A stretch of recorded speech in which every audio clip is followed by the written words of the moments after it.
Alhamdulillah, Alhamdulillahil Aliyyil Azim, Al-Azizil Hakim alladhi fatarana biqtidarih wa tawwarana bikhtiyarih wa rattaba suwarana fi ahsani taqwim wa manna alaina bil aqlis salim وهدانا إلى الصراط المستقيم أشهد أن لا إله إلا الله وحده لا شريك له له الملك وله الحمد يحيي ويميت وهو على كل شيء قدير وأشهد أن سيدنا محمدا عبده ورسوله لا نبي بعده اللهم صل وسلم على سيدنا محمد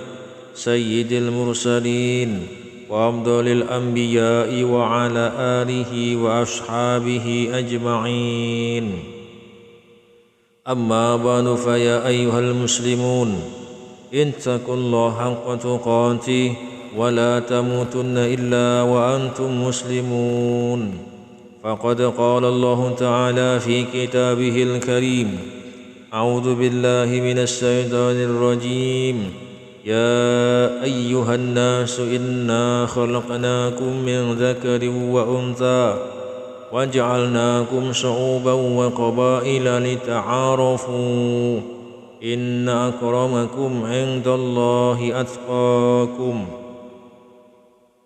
معاشر المسلمين رحمكم الله. Marilah senantiasa kita meningkatkan kualitas dan kuantitas takwa kita kepada Allah Subhanahu wa taala. Takwa dalam arti mengerjakan segala perintah Allah dan menjauhkan segala apa yang menjadi larangan Allah Subhanahu wa taala. Ada perilaku yang sudah mentradisi di kalangan masyarakat kita. Tiap kali datang hari raya Idul Fitri, mereka ramai-ramai merayakannya dengan ekspresi sukacita yang dalam. Sebagian besar orang menyebutnya hari kemenangan. Meskipun seringkali kita sendiri ragu, benarkah kita sedang mengalami kemenangan? Kalaupun iya, kemenangan dari apa dan untuk siapa? Orang dikatakan menang ketika ia telah sukses mengalahkan sesuatu yang menjadi lawannya. Sesuatu itu bisa berupa hal-hal yang membelenggu, menjajah, menyerang dan menindas. Dan musuh utama manusia selama bulan Ramadan sebelum akhirnya merayakan Idul Fitri adalah hawa nafsu. Masalahnya, hawa nafsu membelenggu, menjajah, menyerang manusia bukan dengan penampilan yang seram dan jorok. Sebaliknya, ia justru menghampiri anak Adam sebagai hal yang memikat dan disukai. Di titik inilah puasa menjadi super berat, karena mensyaratkan seseorang tak hanya sanggup menahan lapar dan haus, tapi juga sanggup melawan dirinya sendiri yang sering dikuasai kesenangan-kesenangan ego pribadi. Rasulullah sallallahu alaihi wasallam mengingatkan, "Rubba shaimin laisa lahu hadzun min shaumihi illa al-ju' wal 'atasu wa rubba qa'imin laisa lahu hadzun min qiyamihi illa as-sahru wan nasabu."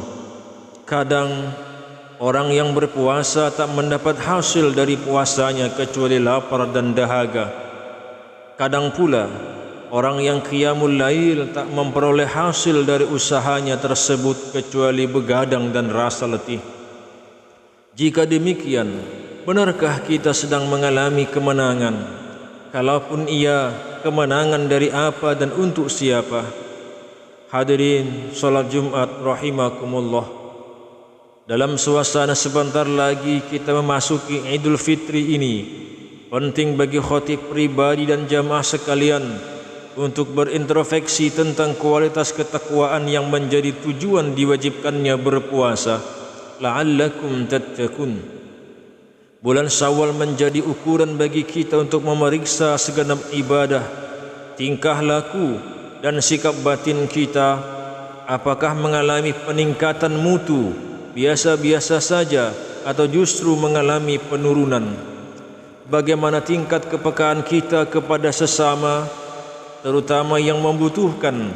Sudah seberapa jauh sifat riya, ujub, dengki, suka membual dan bertindak tidak penting menghindar dari diri kita dan lain sebagainya. Tantangan kita selanjutnya adalah mengungkapkan sukacita pada hari Lebaran dengan penuh makna, bukan sebatas pesta, bukan sebatas pesta kue hari raya, pamer busana dan hura-hura. Suasana Idul Fitri sejatinya adalah suasana kemanusiaan. Di momen ini kita dibangkitkan untuk kian berempati dengan sesama, membuka pintu maaf serta melepas gengsi untuk mengakui kesalahan lalu meminta maaf. Sebagian orang yang berpunya mengisi saat-saat ini untuk berbagi dengan sanak saudara. Itulah sebabnya Islam mengajarkan setiap manusia yang mampu untuk mengeluarkan zakat fitri, atau kita sering menyebutnya zakat fitrah. Fitri artinya suci, karakter asli, bawaan lahir. Islam melalui simbol zakat itu menjadikan solidaritas terhadap sesama, terutama kepada mereka yang sedang butuh uluran tangan, sebagai bagian dari fitrah kemanusiaan kita. Naluri manusia selalu menaruh kepedulian yang tinggi kepada manusia lainnya, bahkan kepada makhluk lain secara umum seperti air, tanah, binatang dan tumbuhan. Garis sikap inilah yang kerap terabaikan dan berat dilaksanakan. Salah satu faktornya adalah manusia kalah dengan hawa nafsunya yang cenderung mengutamakan kepentingan sempit untuk kepuasan diri sendiri. Puasa adalah di antara jalan yang disediakan agama untuk berjihad menaklukkan hawa nafsu yang menjelma seperti anak kecil itu. Hadirin kaum muslimin rahimakumullah, demikianlah khutbah singkat ini. Semoga Idul Fitri kita nanti benar-benar menjadi momentum yang sesuai dengan artinya, yakni kembali ke kondisi fitrah, kembali ke jati diri kemanusiaan kita sebagai hamba Allah yang total, kembali tabiat asli manusia sebagai makhluk sosial, dan kembali kepada naluri manusia sebagai makhluk penyayang terhadap lingkungan dan alam secara luas. A'udzubillahi minasyaitonirrajim.